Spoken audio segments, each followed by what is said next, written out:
mga katawan. Okay? Kita niyo po yung mga kasabayan niyo? Dati nakatungkod, ngayon ay naka-wheelchair na. Ano? Ha?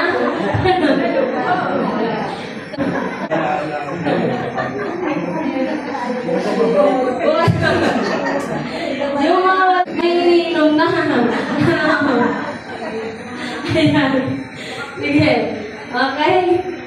Nawala na po yung tungkod nila. Okay? Kagaya po ni Sir na nasa likod niyo, ma'am. Si Sir po ay dating nagtutungkod at inaalalayan pa ng kanyang anak na nandun sa dulo. Okay? Ngayon po, kaya na ni Sir umakyat dito, isa. At nakakalakad na din po siya. Ano? Ayan. Sa mga nakakakita po kay Sir, noong una-una siya po ay nagtutungkod. Meron po ba? May naabutan niya natungkod si Sir? Ay.